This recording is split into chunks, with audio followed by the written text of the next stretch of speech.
Okay, so now we've got a coach's corner segment about deloads. And deloads are, I find them very interesting because I think there's a lot of variation in how people approach them. It's a question I get a lot from my clients when they first start working with me is, what do deloads look like? How often are we going to do them? Why do we do them? And it's always cool to see different perspectives of how people handle deloads in the process of programming for themselves and for a client. So I really want to figure out how Greg approaches them first and then talk a little bit about how I do it with my clients. So Greg, deloads. First of all, why bother? So that's a good question. And I think there are two potential different answers to it. So one is just, and I think this is probably the most reasonable reason to like program deloads, like say, 6 weeks from now, we are going to take a deload, is just kind of as a prophylactic, just like a better safe than sorry type thing. Because you try to write training programs that are going to be, reasonable volumes, intensities, frequencies, whatever, like a training load that people can recover from. But, sometimes you get volume too high. Sometimes people have life stressors going on that come up out of nowhere. And, a training program that should have been appropriate, that someone could recover well from, now it's a little bit too much. And fatigue starts accumulating. And, if it accumulates for 6 months, you might really run into issues. But if it accumulates for a handful of weeks, they might feel a little worn down, but they're probably going to be fine. So if it's a situation like that, especially if you're just putting like a general program out there into the world and you're just trusting that people will do it and not fuck it up, or, sometimes with like a distance coaching relationship where, it's not like in-person coaching where you're going to be seeing and talking to the person multiple times per week and being able to get a good read on them. It's not a bad idea to program deloads depending on the person, maybe every 4 to 8 weeks, just as a prophylactic. Like, you're not going to miss out on that much by taking an easy week of training, but, on the non-negligible chance that maybe they are starting to accumulate a fair amount of fatigue, that's going to give you a chance to knock that down, make sure they're, in a band of stress that they can recover and adapt positively to. So I think that is, the main reason for using proactive deloads. Then, personally, I prefer in my own training reactive deloads, where instead of saying I'm going to deload every 6 weeks no matter what, I say I'm going to train in such a way that I think is appropriate, try to match my training stress to my recovery capacity. And then if I fuck that up, I'll take a deload. So, if things are going well, I'm sleeping well, I'm not making dumb decisions with my training, maybe I'm not going to deload for a year at a time. Or, if I do deload, it's just to, taper for a meet or something. But, if shit hits the fan work-wise, I have just a random week of insomnia, which happens from time to time, then it's like, okay, I'll do a deload. I didn't plan to do this deload, but I'm feeling worn down, I'm feeling fatigued, I need a deload, I'll take a deload. So yeah, there's proactive and reactive deloads. I tend to favor reactive deloads if you're coaching yourself and you're decent with being honest with yourself and listening to your body's feedback. Or if it's like an in-person coaching relationship where, you can communicate with the person, you're seeing them multiple times per week. You can kind of get a vibe on like how they're moving, how they're feeling. So in those situations, I tend to favor reactive deloads, certainly for just putting like a general program out there in the world where you hope that people do it and don't fuck themselves up, or for a lot of like distance coaching where you can get feedback, but it's probably not going to be, especially like the subjective feedback of just seeing the person and being able to get a read on how they're feeling. I think that more proactive deloads make more sense in those situations. And so a deload, are you pretty much always using a 1 week duration, or is that flexible? It's flexible. So I don't know. It depends. For reactive deloads, it's just like however long I need. Mm-hmm. Generally, it's like 3 days, maybe. Oh, okay.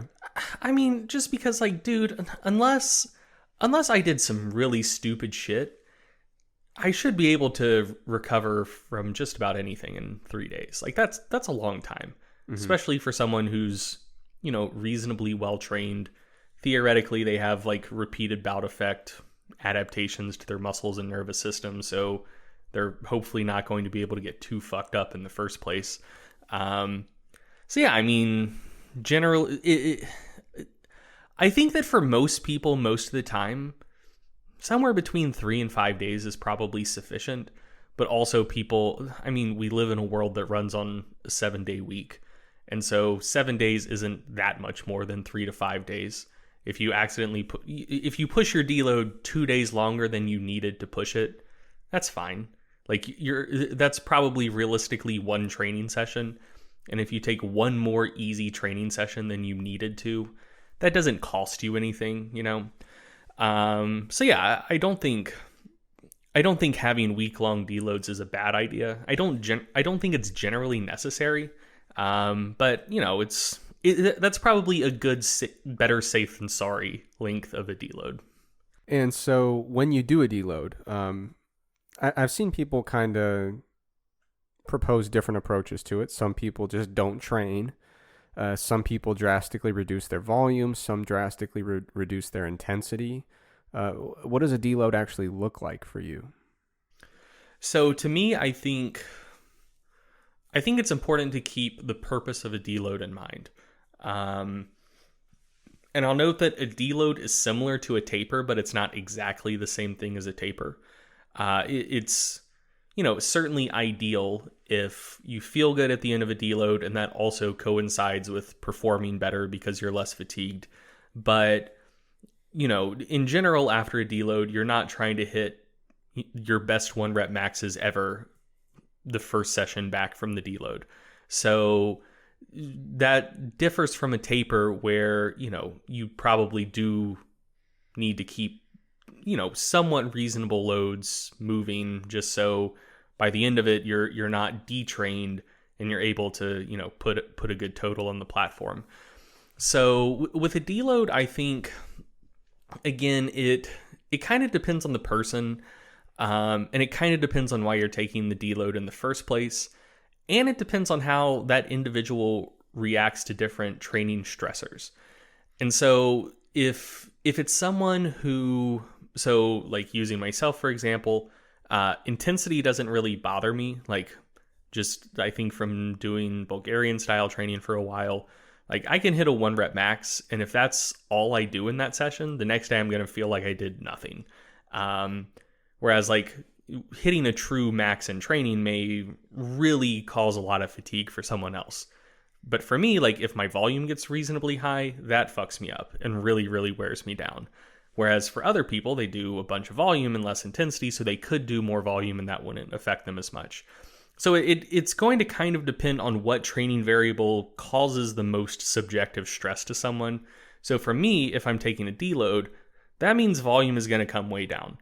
Generally, intensity is going to come down a little bit as well, but for me, the most important variable is volume. For someone who is more affected by intensity, but their volume capabilities are great and higher volumes don't cause as much fatigue for them, a deload is absolutely going to involve a big reduction in intensity and probably a little reduction in volume as well, but intensity is the main variable you'd want to make sure you bring down. And again, if you just want like a middle of the road approach, reducing both is fine. Something like dropping intensity 15, 20% and volume 30 to 50%, that's probably going to make for a pretty decent deload for most people. Are there any instances where you would just take time completely off? So I think the answer to that kind of depends on practicality more than anything else. I don't think it's like quote unquote optimal theoretically to just take time completely off of training. But at the same time, again, it's like, and I think it depends on like how frequently you're doing it. So for example, if you're doing a program where you do 3 weeks of training and then deload on the fourth week, so like a 5-3-1-esque setup, you probably don't want to take a quarter of your total training time completely off of training. Yeah. That's probably not ideal. But, if you have a setup like that and you do like a more typical deload where, you drop volume and intensity a little bit. And so it's basically like you have 3 hard weeks and 1 easy week. And you do that for a few months. And then on the 5th month, you're like, you know what? I'm feeling kind of burned out. I've been seeing way too much of the inside of a gym. I just want to take this week off. That's fine. Like taking a week off of training every 4 months, 6 months, whatever, like that's not going to be the end of the world. So unless you're doing that like all the time, I think it's probably fine. Again, it's probably not like the best thing to do. It's not theoretically optimal, but as long as you're not taking like a week off every month, you're probably going to be okay. Do you recall seeing any research? I could have sworn I saw at least one paper like this, but it was with fairly untrained people, but they used like pretty periodic weeks off. Have you ever seen that research where they compared continuous training versus people who just like trained for a little bit of time and then just stayed away from the gym, and it was kind of like an intermittent thing like that? Yeah, so there are actually a couple studies on that. The lead author for both of them is Aga Sawara. And the way that those studies worked is essentially one group would just train continuously and the other group would train 6 weeks on, 3 weeks off. And those 3 weeks off were just 3 weeks off. And what they found is over a pretty reasonable length of time. I want to say one of the studies ran 15 weeks and the other maybe ran 21 weeks or something like that. The group taking periodic time off ended up having similar strength gains and similar hypertrophy to the group training continuously. One thing to note is those studies were on untrained lifters. So, I don't think it's probably ideal to take a third of your time completely off training if you're 10 years into the game and still trying to make progress. But I do think it probably illustrates that time completely off isn't as deleterious as a lot of people think it will be. Especially when you're talking a 1 week duration versus 3. I mean, 3 weeks off is a significant amount of time off. Yeah, that's a long time. Yeah. But yeah, like a week, it's fine. I think lifting becomes such a large part of people's identities that like taking a week out of the gym completely is almost like a threat to identity to a lot of people. And so like they want to believe they're going to lose all of their gains just so they can justify always going to the gym. Yeah. But man, yeah, like, and so, I mean, like talking to clients, they'll be like, hey, I'm going on vacation. I'm not sure that I'll be able to find like a good gym near the hotel. Like, what should I do with my training? I'm like, dude, like I can write you some workouts that you can do on your vacation, but you're on vacation. Like, just take time off. And they're like, oh, I can do that? I'm like, yes, you can do that. Come on. Like, you take 2 weeks off a year. That's not going to fuck you up. Yeah. So yeah, like probably not theoretically optimal, but as long as you're not taking like a quarter of your time completely off of training by doing a complete unload once, like 1 week out of every month, it's probably fine. And even if you did do that, that would probably be fine as well. We've talked about John Cole on the podcast before. I'm pretty sure. I think we've talked about him on here. I think so. So like the way he trained is he worked out once per week. Those workouts were like 6 to 8 hours long, but he just trained essentially all day every Saturday and not at all Sunday through Friday. So I mean, one could conceptualize that as a 6-day deload. every he week. took a week off every week. He took, that's what he did. He took, of however many hours are in the week, he took that number of hours minus 6 off between sessions, Yeah. And he was fine. So, yeah, I mean, I don't think you need to worry all that much about missing a week of training every now and again. Yeah, I mean, my approach to deloads is fairly similar. I would add one additional thing. So you talked about, you could do your proactive deloads that are kind of scheduled, into the program day one. You've also got your reactive deloads where you're like, okay, I can sense that it's probably time. I use something that I think you could call a prospective deload. Okay, and what I mean by that is I do enjoy traveling, and I don't enjoy training while traveling because usually my workouts, even if I try to do them, they tend to suck and they take away from time. Like if I'm in London, I don't necessarily want to spend a significant portion of that in a gym, unless it's like a fitness trip where I'm working out with fitness people. Then that's like a social thing more than a training thing. But like if I'm going somewhere to like see the sights, I don't necessarily want to spend a huge percentage of that trip in a gym. I want to go see the sights. Yeah, for sure. And so what I'll do is if I see that I've got those travel dates in my calendar, I will program my training to basically crescendo up into that such that by the time I get to that trip, I really need a week off. So I'll almost like intentionally plan to overreach leaning into that trip. So, if you're someone who gets a little bit stressed out about taking a week off, or you want to make sure that, a week off isn't necessarily optimal, but how do I make it less suboptimal? That's one thing that I've done in the past, especially when I was really ramping up my training. Like now I just don't train ever because I suck. But back then, that was a strategy I used that I actually liked a lot because like it essentially justified taking a week off. I've also done that in the past if I knew that I had a really crazy week where I was like, oh, that week has just deadlines all over it. Mm-hmm. I probably shouldn't spend 8 hours in a gym that week. That's going to be a deload. And then I'll work backwards from there and kind of plan out my training accordingly.